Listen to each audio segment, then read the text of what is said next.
বিসমিল্লাহি তাওয়াক্কালতু আলাল্লাহ, আল্লাহ আমি তোমার উপর ভরসা করে বের হলাম। কার উপরে? জোরে কর। হাওয়ার উপরে গাড়ি ঘুরে, কখন কোথায় বিপদ এসে যায় কেউ জানে না। যুবক আল্লাহর জিগায় বাইরো, আল্লাহ কয় বান্দা তোর হেফাজতের জিম্মাদার তখন আমি নিজে হয়ে যাই। ওই যুবক বলতেছে হুজুর আমি যখন ঘর থেকে বের হই তখনই আমি আল্লাহর জিগায় বাইরই, আমি আমার আল্লাহর জিগায় বাইরই। আজকেও বাইরেছি আল্লাহর জিগায়া, ঘুমাইছি যখন আইমু তখন আমি আল্লাহর জিগাইতেছি মালিক আমি বড় ক্লান্ত, আমি বড় পরিশ্রান্ত, আল্লাহ একটু মন চাইতেছি ঘুমাবো, কিন্তু গাছের নিচে কেমনে ঘুমাই, কোন ভরসায় ঘুমাই গো। হাওরের ভিতরে কে কোথা থেকে কোন বিচ্ছু আসে, কোন সাপ আসে, কোন জন্তু আসে আমার খেয়ে ফেলে। এখানে আমার কেউ নেই, আপন বলতে কেউ নাই, বন্ধু বান্ধব কেউ নাই। গোটা হাওরের ভিতরে আমি একা, পাশে একটা জঙ্গল। ঘুমাইমু তো ঘুমাইমু, পাহারা দেব কেডা, দেখবো কেডা, কিন্তু মালিক ঘুমাইতে তো মন চায়। আমি তোমারে আমার পাহারাদার বানায়া ঘুমাইতেছি। সুবহানাল্লাহ, আওয়াজ জোরে বলো সুবহানাল্লাহ। কারে পাহারাদার আছে? জোরে কর। হুজুর আমার যা মনে পড়ে আমি ঘুমানোর আগে আমি আমার মালিকের সাথে কথা কয়ে লইছি। সুবহানাল্লাহ, ঘুমাইবার আগে আমি আমার আল্লাহরে জিগাইয়া লইছি, আল্লাহ আমি ঘুমাইতেছি তোমারে পাহারাদার বানায়া। মনে হয় আল্লাহ এজন্য আমার হেফাজত করছে। জন্নুন মিস্ত্রি যুবককে বুকে লইয়া কপালে চুমো খায় কান্দে, যুবক তুমি তোর যুবক রইছো না, তুমি তো এই বয়সী আমার মালিকের ওলি হয়ে গেছো, তুমি তো অলি হয়ে গেছো। অলি দপ্তরি নাম উঠে নিছো, অলি দপ্তরি তোমার নাম উঠে গেছে। এজন্য ভাই আল্লাহ পাক রব্বুল আলামিন কয় ইল্লাল্লাযীনা আমানু ওয়া আমিলুস সালিহাত ফালাহুম আজরুন গায়রু মামনুন। ও বান্দা তুই যখন শক্তি থাকবে শরীরে তখন যত আমল তুমি করবা দায়মি, সবগুলি দায়মি আমল আমি বৃদ্ধ বয়সে অটুট রাখবো, সচল রাখবো। কোন একটা আমল তোমার কাটা যাবে না। তাহাজ্জুদের নামাজ পড়েছো, এখন তুমি বুড়া হয়ে গেছো, ঘুম থেকে উঠতে পারো না, ঘুমায় রইছো, কিন্তু আমি আল্লাহ ফেরেশতাদেরকে কইমু আমার বান্দা যদিও ঘুমায় রইছে তবুও তার আমল নামায় ঘুমায় থাকলেও তাহাজ্জুদের সব উঠাও। কারণ শক্তি ছিল যতদিন ততদিন গভীর রাতে উইটা আমি আল্লাহরে ডাকছি, গভীর রাতে উইটা নামাজ পড়ছে, জিকির করছে। আজকে তার গায়ে শক্তি নাই, এজন্য উঠতে পারে না, তবুও তার আমল নামায় তোমরা প্রতিদিনের মতো তাহাজ্জুদের সব উঠায় দাও। ভাইরা আমার এজন্য যৌবনে এত দাম, এত দাম, যৌবনে এত দাম। খুব খুশি হয় অন্তর যখন সারা দেশে প্রোগ্রাম করি, যায় দেখি যুবকদের দ্বারাই মাহফিলের আয়োজন, এবং যুবকরা আলহামদুলিল্লাহ এতটাই মাহফিলের দিকে ঝুঁকছি, এতটাই দিনের বোঝাইতেছি আলহামদুলিল্লাহ। একটা সময় এমন ছিল না, আমরা যখন ছোট ছিলাম তখন প্রায় জায়গাতেই যাত্রার আয়োজন হইত, গানের আয়োজন হইত, সারা রাত দুই রাতি পুঁথি পড়া এই ধরনের আয়োজন হইত। কিন্তু দিন যত যায় আমাদের যুবকরা এখন আলহামদুলিল্লাহ কোরআনের প্রতি দ্বীনের লাইনে আইতেছে, বলি আলহামদুলিল্লাহ। গোড়ার দৌড় দিতে দিছে না, টান মারে গোড়া রাখছে, আটকে মসজিদে ঢুকছে, সাজদা দিছে। আল্লাহ রাসূল কয় একজন দুইজন তিনজন না, হাজার বৃদ্ধ মানুষের সেজদা এক পাল্লায় রাখো, আর এই যুবকের সেজদা এক পাল্লায় রাখো, যুবকের সেজদার পাল্লা ভারী হয়ে যাবে।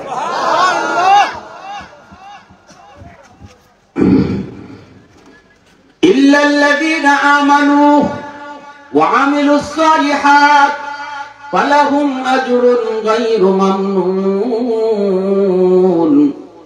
পবিত্র কোরআনে সূরাতুত তিন আল্লাহ পাক তিনের কসম খাইলেন, জাইতুনের কসম খাইলেন, তুর পাহাড়ের কসম খাইলেন, পবিত্র মক্কা নগরীর কসম খাইয়া আল্লাহ পাক বলতেছে, এ মানুষ শোনো, তোমার বড় সুন্দর করে বানাইছি, কিন্তু এই সুন্দরের একটা পর্যায়ে দাম থাকে না।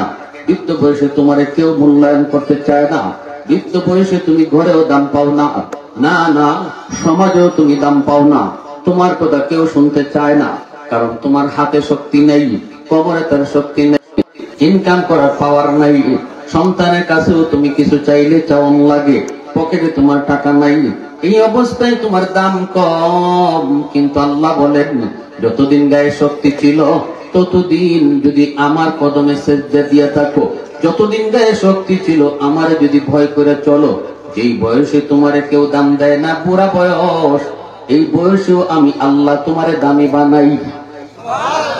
কেমনে দামি বানাই? আল্লাহ বলেন শক্তি ছিল যতদিন অতদিন তুমি আমল যা করছো, বুড়া বয়সে তুমি এই আমল যদি বুড়া হওয়ার কারণে না পারো, বৃদ্ধ হওয়ার কারণে যদি তুমি না পারো রে যুবক, আজ তোমার গায়ে শক্তি নাই, ঘুম থেকে উঠতে পারো না, মসজিদে জামাতে যাইতে পারো না, ঘরেই নামাজটা পড়ে আনিস, আল্লাহ পাক রব্বুল আলামিন ফেরেশতাদেরকে বলবো যদিও আমার বান্দা ঘরে নামাজ আদায় করেছি, তবুও তোমরা তাকে মসজিদের জামাতের সব আমলনামায় তুলে দাও। কারণ শক্তি ছিল যতদিন বান্দা মসজিদে গিয়ে নামাজ পড়েছে, আজকে তার গায়ে শক্তি নাই, শক্তি আমি আল্লাহ কেড়ে নিয়েছি, নিজে নিজে বুড়া হয় নাই, আমি তোরে বুড়া বানাইছি। যদি তার আগের মতো শক্তি থাকতো তাহলে আজও মসজিদে যাইতো। অতএব ফেরেশতারা তার আমলনামায় তোমরা জামাতে সওয়াব উঠাইও, এক বিন্দু পরিমাণ সব কম তুলবা না। সুবহানাল্লাহ, জোরে কও, আর একটু জোরে কও না সুবহানাল্লাহ। প্রশংসা করব কার? একটু জোরে কও না কার? আহাদুন লাইসা কামিসলিকি সামাদুন লাইসা কাফাদলি লিমানিল মুলকু তুগুই তুসাগাওয়ার খুদাই, তু খুদাওয়ান্দে ইয়ামিনি তু খুদাওয়ান্দে ইয়াসারি, তু খুদাওয়ান্দে জামিনি তু খুদাওয়ান্দে সামাই, তু রহিমি তু করিমি তু সামিঈ তু বসীরি, তু মুইজ্জি তু মুদিল্লি তু মালিকুল আরশি বজাই, বরি আল খুরদন ও খুফতন বরি আল তুহমতে মর্দন, বরি আল বিমু উমিদি বরি আল রঞ্জ বালাই। মুসলমানের আওয়াজে কও আল্লাহু আকবার। আমার বান্দা যতদিন চোখে পাওয়ার ছিল কোরআন তেলাওয়াত করেছে, এখন পারে না। কোরআনের হরফগুলি দৌড়াদৌড়ি করে, আফসোস আফসোস করে। এ ফেরেশতারা শুন, চোখের পাওয়ার আমি আল্লাহ কেড়ে নিছি, বান্দা নিজের ইচ্ছা করে চোখের পাওয়ার হারায় নাই। অতএব আমার বান্দা যতদিন কোরআন তেলাওয়াত করত, আজ যদি সে চোখের পাওয়ার না থাকায় তেলাওয়াত করতে না পারে, তবুও তার আমলনামায় প্রতিদিনের মতো কোরআন তেলাওয়াতের সওয়াব উঠায় দাও। এই কথাটা আল্লাহ 4টা কসম খেয়ে কইছে। সুবহানাল্লাহ, জোরে বলো। কয়টা কসম? জোরে বলো। কি জাত গুরুত্ব দিয়ে আল্লাহ কইছে? আল্লাহ পাকের কথাতে এমনি গুরুত্ব, সেখানে আল্লাহ আমাদেরকে এই কথাটা বুঝাইতে গিয়া 4টা কসম কইছে। তিলের কসম, জৈতুনের কসম, তুর পাহাড়ের কসম, পবিত্র মক্কা নগরীর কসম খেয়ে কই বান্দা, গায়ে শক্তি যতদিন আছে অতদিন তুই আমার গোলামি কর। এক বয়সে তোর গায়ে শক্তি থাকবে না, তুই চাইলেও পারতে না আমার আমল করতে, তখন আমি আল্লাহ তোর যৌবনের সব আমল তোরে আমি বইয়া বইয়া পেনশন দিব। সরকারের পেনশন যেমন দেয়, সরকারের নির্ধারিত বয়স পর্যন্ত যখন একজন মানুষ সরকারের ডিউটি করে, বয়স ওভার হয়ে গেলে বলে সরকার তার উপরে খুশি হয়ে কয় আমি তোমার উপরে খুশি, এখন তুমি গড়ে যাও গা, অফিসে আর আউন লাগতো না, গড়ে বইয়া বইয়া তোমার বেতন দিব। এটা হলো সরকারি পেনশন। আল্লাহ পাক কয় বান্দা তুমি যতদিন শক্তি থাকবে অতদিন পুরাপুরি মামারে মান্না চলো। শক্তি যেদিন থাকতো না এদিন তুমি চাইলেও পারতাই না, তখন মন খারাপ করার লাগতো না, আমি আল্লাহ তোমার ইবাদতের পেনশন দান করবো। সুবহানাল্লাহ, দুরকম। এজন্য ভাইরা, যুবক, যৌবনকালটা তুমি পাগলামি করে কাটাইও না। এই যৌবনটা আল্লাহর কাছে বড় দামি, বড় দামি। হাদিস শরীফে, হাদিসে কুদসিতে আল্লাহ কয় লাউলা মাশাইখু রুকা ওয়াশশাবাবু খুশা ওয়াল আতফালু রুদ্দা ওয়াল আনআমু রুদ্দা লাজআলতুস সামাআ হাদিদা ওয়াল আরদা খাফসাফা ওয়াত তুরাবা রামাদা وما أنزلت من السماء قطرا وما أنبت من الأرض نباتا بل أنزلت عليكم العذاب صبا যৌবনের ইবাদত আল্লাহর কাছে কত দামি কত দামি কত দামি। যুবক রাখালি করে, রাখালি উট রাখালি করে। জুন্নুন মিসরি তিনি নদীর কিনারায় দাঁড়ায় রয়েছে। হঠাৎ করে জুন্নুন মিসরি দেখে নদীর পানিতে একটা বিচ্ছু কিনারায় দাঁড়ায় রয়েছে, নদী পার হতে চায় কিন্তু পারে না। কচ্ছপ পানির নিচ থেকে উঠলো, আমরা যেটা ফাট্ট করি, পানির নিচ থেকে কচ্ছপ উঠলো, নদীর কিনারায় আসলো, বিচ্ছুটা কচ্ছপের পিঠে লাফ দিয়ে বসলো। আর আল্লাহ পাক তার কুদরতে কচ্ছপটারে খেয়া বানায়, গুদারা বানায় এই বিচ্ছুটাকে নদীর এই পার থেকে ওই পারে পৌঁছে দিল। জুন্নুন মিসরি কয়, মালিক আমার তো মন চায় নদী পার হবো, কিন্তু কেমনে? কোন খেয়া নাই, কোন গুদারা নাই, কিন্তু কেমনে পার হই? বিচ্ছুরে তো তুমি পার করে দিছো কচ্ছপরে খেয়া বানায়া, আমি কেমনে পার হবো? আল্লাহ আমারও দেখতে মন চায়, বিচ্ছুটা কই যায়, কেন যায়? আল্লাহ পাক কয়, জুন্নুন হাতের যায় নামাজ পানিতে বিছায়া দাও, নৌকা লাগবে না, যায় নামাজে তুমি বসে পড়ো রে, আমি তোমাকে যায় নামাজে বসায় বসায় নদী পার করায় দিই। শাহজালাল মজুরুদ্দিন ইয়ামনি সিলেটের গোবিন্দর সাথে যাত্রা করতে, যুদ্ধ করতে তিনি এসেছিলেন, সুরমা নদী পার হইছেন নৌকায় না যায় নামাজে। হ্যাঁ আওয়াজ দেখো, নৌকায় না যায় নামাজে, যায় নামাজে বৈশা। পানি কার কথা শুনে? পানি কার কথা শুনে? পানি নরম, কিন্তু আল্লাহ কইলে পানি শক্ত হইতে পারে কি পারে না?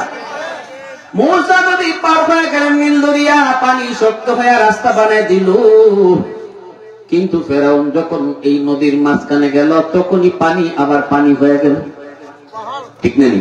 তাহলে বোঝা গেল পানি কার কথা শুনে, আগুন কার কথা শুনে, সমস্ত মাখলুক কার কথায় চলে? যায় নামাজে বসে পড়লেন, আল্লাহ পাক নদী পার করায় দিল। নদী পার হইয়া জুন্নুন মিসরি সেই বিচ্ছুর পিছনে পিছনে যায়, আর চিন্তা করে কই যায়, বিচ্ছুটা দ্রুত বেগে যাইতেছে, কারেন্টের মতো যাইতেছে, এত দ্রুত। তাকায় দেখেন হাওরের মাঝখানে একটা গাছ, অনেকগুলি উট, আর একজন রাখাল গাছের নিচে মনের আনন্দে ঘুমাইতেছে। ওই রাখালের দিকে বিচ্ছুটা যাইতেছে দ্রুত।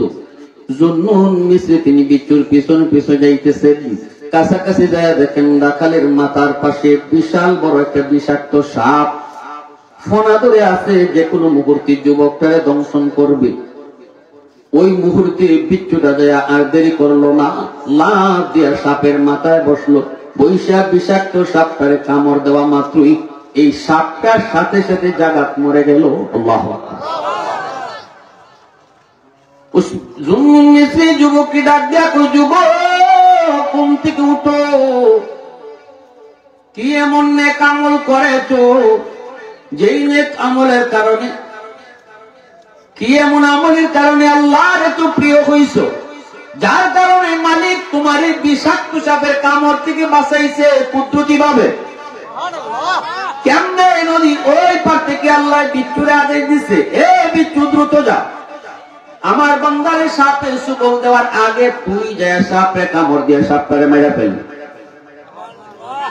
বিচ্ছুটা আল্লাহর আদেশ পায় এত দ্রুত আইছি, আমিও আইছি, পিছনে পিছনে আইসা দেখছি যুবক তোমাকে আল্লাহ পাক তার কুদরতে বাঁচাইছি, কি এমন আমলের দ্বারা আল্লাহর এত প্রিয় করেছ? যৌবনের একজন যুবক এখনো বিয়ে শাদী করে নাই, সেই যুবক আল্লাহর এত প্রিয়। যুবক কইতেছে, হুজুর আমি এমন তো বেশি নেক আমল করি মনে পড়ে না, 5 ওয়াক্ত নামাজ আমি যেখানেই থাকি না কেন সেখানেই আদায় করি, আমি মানুষের উট্রাকালি করি, মানুষের উঠলে আমি হাওরে বন্দরে যাই, কিন্তু আজানের টাইম যখনই হয় সেখানেই আমি নামাজে দাঁড়াই। সুবহানাল্লাহ। আমরা তো হাওরে বন্দরে গেলে নামাজ কোন বাই যায়, আজান কোন বাই যায় খবর থাকে না, খেতে আইলেও নামাজে দাঁড়াই, হাওরে থাকলে জঙ্গলে থাকলেও নামাজে দাঁড়াই, গোটা দুনিয়াটাকে আল্লাহ উম্মতে মুহাম্মদের জন্য মসজিদ বানিয়ে দিয়েছে। অতীতের কোন উম্মতের জন্য সারা দুনিয়া মসজিদ আছিল না, নির্ধারিত মসজিদে নামাজ পড়ন লাগতো। আওয়াজ দিচ্ছেন আপনি, আজান হইছে, ওইখান থেকে ইয়া এলাকার যে মসজিদ আপনার আদেশ, এই মসজিদে নামাজ পড়লে নামাজ হইতো। কিন্তু এই উম্মতের জন্য আমাদের নবী, আমার আপনার প্যারা নবী আল্লাহর কাছ থেকে দরখাস্ত করছে, আল্লাহ আমার উম্মতের জন্য যদি এই আদেশ থাকে তাহলে উম্মতের লেগে কষ্ট হইব। কারণ আমি দুনিয়া থেকে চলে আসার পর দাওয়াতের কাজ দিয়া মানুষকে আল্লাহর দিকে ডাকার জন্য আমার উম্মত দেশ থেকে দেশান্তরে ঢুকবে। কই থেকে কই যাবে? কেউ থাকবে নদীতে, কেউ থাকবে আসমানে, কেউ থাকবে আকাশে, কেউ থাকবে বিমানে, কেউ থাকবে জাহাজে। মসজিদে নামাজ পড়লে কেমন হইব? আল্লাহ তুমি আমার উম্মতের জন্য আহসান করো। তখন আল্লাহ কয়, যাও বন্ধু, তোমার উম্মতের জন্য গোটা দুনিয়ারে আমি মসজিদ বানাই দিয়েছি। সুবহানাল্লাহ।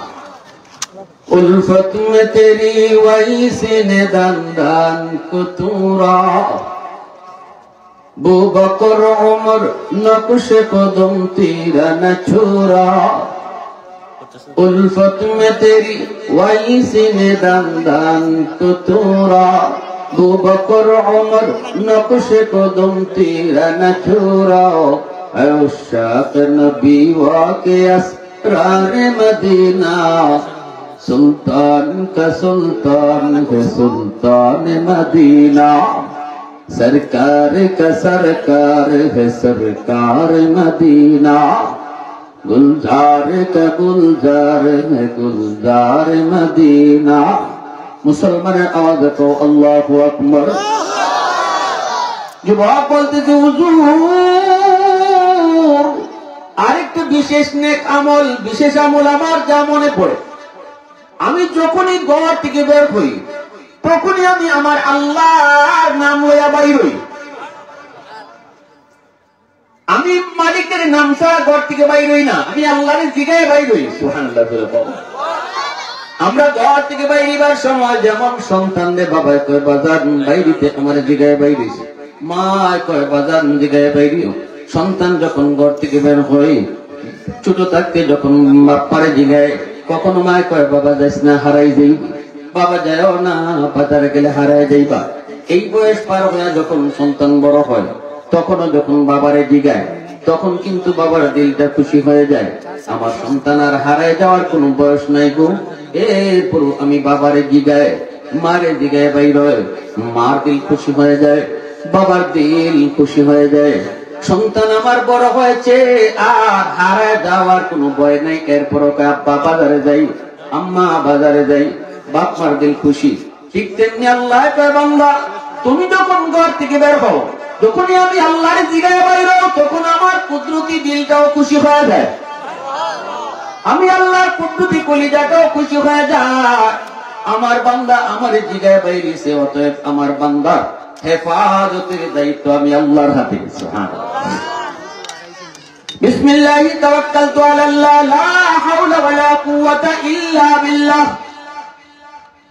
বিসমিল্লাহি তাওয়াক্কালতু আলাল্লাহ, আল্লাহ আমি তোমার উপর ভরসা করে বের হলাম। কার উপরে? জোরে বল।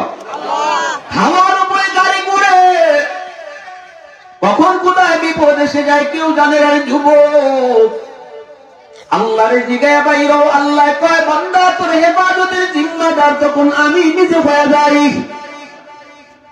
ওই যুবক বলতেছে, হুজুর আমি যখন ঘর থেকে বের হই তখনই আমি আল্লাহর জিগায় বাইর হই, আমি আমার আল্লাহর জিগায় বাইর হই। আজকেও বাইরেছি আল্লাহর জিগায়া। ঘুমাইতে যখন আইমু তখন আমি আল্লাহর জিগাইতেছি, মালিক আমি বড় ক্লান্ত, আমি বড় পরিশ্রান্ত, আল্লাহকে মন চাইতেছি ঘুমাবো, কিন্তু গাছের নিচে কেমনে ঘুমাই, কোন ভরসায় ঘুমাই গো। হাওরের ভিতরে কে কোথা থেকে কোন বিচ্ছু আসে, কোন সাপ আসে, কোন জন্তু আসে আমার খেয়ে ফেলে। এখানে আমার কেউ নেই, আপন বলতে কেউ নাই, বন্ধু বান্ধব কেউ নাই। গোটা হাওরের ভিতরে আমি একা, পাশে একটা জঙ্গল। ঘুমাইমু তো ঘুমাইমু, পাহারা দেব কেডা, দেখবো কেডা, কিন্তু মালিক ঘুমাইতে তো মন চায়। আমি তোমারে আমার পাহারাদার বানায়া ঘুমাইতেছি। সুবহানাল্লাহ। আওয়াজ জোরে করো সুবহানাল্লাহ। কারে পাহারাদার রাখছে? জোরে কর। হুজুর আমার যা মনে পড়ে আমি ঘুমানোর আগে আমি আমার মালিকের সাথে কথা কয়ে লইছি। সুবহানাল্লাহ। ঘুমাইবার আগে আমি আমার আল্লাহরে জিগাইয়া লইছি, আল্লাহ আমি ঘুমাইতেছি তোমার পাহারাদার বানায়া, মনে হয় আল্লাহ এজন্য আমার হেফাজত করছে। জন্নুন মিস্রি যুবককে বুকে লইয়া কপালে চুমো খায় কান্দে, যুবক তুমি তোর যুবক রইছো না, তুমি তো এই বয়সী আমার মালিকের ওলি হয়ে গেছো, তুমি তো অলি হয়ে গেছো, অলি দপ্তরি নাম উঠায় নিছো, অলি দপ্তরি তোমার নাম উঠে গেছে। এজন্য ভাইরা আল্লাহ পাক রব্বুল আলামিন কয় ইল্লাল্লাযীনা আমানু ওয়া আমিলুস সালিহাত ফালাহুম আজরুন গায়রু মামনুন। ও বান্দা তুই যখন শক্তি থাকবে শরীরে তখন যত আমল তুমি করবা দায়নি, সবগুলি দায়নি আমল আমি বৃদ্ধ বয়সে অটুট রাখবো, সচল রাখবো, কোন একটা আমল তোমার কাটা যাবে না। তাহাজ্জুদের নামাজ পড়েছো, এখন তুমি বুড়া হয়ে গেছো, ঘুম থেকে উঠতে পারো না, ঘুমায় রইছো, কিন্তু আমি আল্লাহ ফেরেশতাদেরকে কইমু আমার বান্দা যদিও ঘুমায় রইছে তবুও তার আমল নামায় ঘুমায় থাকলেও তাহাজ্জুদের সওয়াব উঠাও। কারণ শক্তি ছিল যতদিন ততদিন গভীর রাতে উইটা আমি আল্লাহরে ডাকছি, গভীর রাতে উইটা নামাজ পড়ছে, জিকির করছে। আজকে তার গায়ে শক্তি নাই, এজন্য উঠতে পারে না, তবুও তার আমল নামায় তোমরা প্রতিদিনের মতো তাহাজ্জুদের সওয়াব উঠায় দাও। ভাইরা আমার, এজন্য যৌবনে এত দাম, এত দাম, যৌবনে এত দাম। খুব খুশি হয় অন্তর যখন সারা দেশে প্রোগ্রাম করি, যায় দেখি যুবকদের দ্বারাই মাহফিলের আয়োজন, এবং যুবকরা আলহামদুলিল্লাহ এতটাই মাহফিলের দিকে ঝুঁকছি, এতটাই দিনের বোঝাইতেছি আলহামদুলিল্লাহ। একটা সময় এমন ছিল না, আমরা যখন ছোট ছিলাম তখন প্রায় জায়গাতেই যাত্রার আয়োজন হইত, গানের আয়োজন হইত, সারা রাত ধরে কি ফুটি পড়া কি ধরনের আয়োজন হইত। কিন্তু দিন যত যাও আমাদের যুবকরা এখন আলহামদুলিল্লাহ কোরআনের প্রতি দ্বীনের লাইনে আইতেছে, বলি আলহামদুলিল্লাহ। অতএব ভাইরা আমার, আর লম্বা কথা না, এই যে মাহফিল আয়োজনটা যুবকরা করছে এতে আপনারা খুশি নেন? কারা কারা খুশি হাতে আল্লাহ দেখান তো। আলহামদুলিল্লাহ। আল্লাহ তুমি কবুল করো, সবাই বলেন আমিন, আরো জোরে বলেন আমিন।